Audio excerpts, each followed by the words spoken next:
Hello and welcome back to Life's Biggest Questions. I'm Ron Mackenzie Lafergie. Today we'll branch out from our video What If Godzilla Was Real and have a look at another giant beast from Japanese cinema, Mothra. Mothra is a giant moth creature made famous in the 1961 film Mothra. This kaiju has, despite her good intentions, caused great destruction on Earth in the movies. But what if she actually existed in the real world?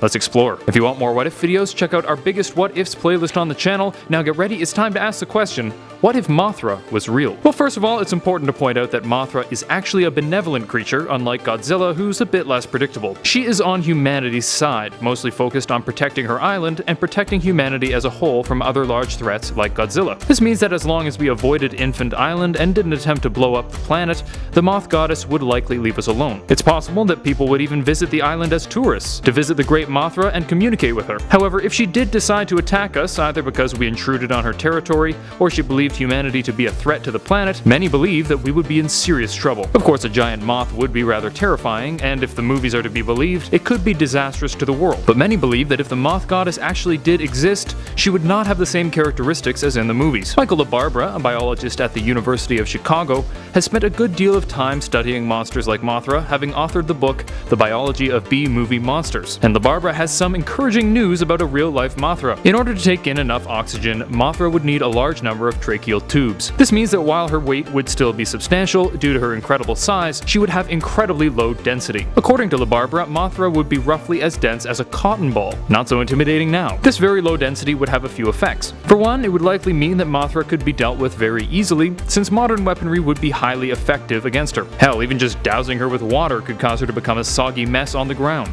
But there's one other implication that makes the creature even less intimidating. She probably wouldn't be able to fly. LaBarbera believes that Mothra would likely be too massive to even get airborne, since as her body grew, her mass would increase faster than the area of her wings. But even if she could get up in the air, Mothra would have a bad time. Due to her body's low density and relatively high surface area, Mothra would likely be blown around the sky by the wind. Of course, if she was blown into a building, it would do considerable damage, but this likely wouldn't be a huge issue, especially relative to the damage seen from Godzilla. So it seems that even if Mothra decided to attack, we wouldn't be in too much trouble. She might even struggle to make it to civilization in the first place, since it would be difficult to fly there from her secluded island. If she did manage to get here, she might do a bit of damage, but she wouldn't be able to direct her flight and would be quite easy to damage, so she would be dealt with rather quickly. However, Mothra does have one other relevant power: rebirth. While she can die, when this happens, she's reborn from an egg to live again, similar to stories of the Phoenix. This means that if Mothra attacked and was defeated, that wouldn't be the end of her. Another would eventually come, but on the bright side, it too would probably be pretty easy to deal with. Of course, this talk of Mothra wouldn't be complete without touching on her singing companions, the Twin Fairies. They often speak for Mothra, allowing the goddess to communicate with humans. These fairies would be very important if Mothra was real, since it would be important to explain to humanity that the creature was benevolent. They would also be crucial if people did start visiting Infant Island as a tourist destination, since they would allow people to communicate with the great goddess. And now we return to our question, what if Mothra was real? Well, not too much would change, since Mothra likely wouldn't even attack. She's pretty cool that way. But even if she did attack for whatever reason, it seems that the moth goddess would be rather easy to deal with, since she would have the density of a cotton ball. Due to this density, if she tried to fly anywhere to either attack or escape, she would probably be whipped around by the wind before crashing. Of course, due to her size, she could still do some damage when rampaging on foot or being thrown around by the wind, but it would soon be dealt with and the destruction would likely be rather limited. Mothra would be reborn and could eventually return,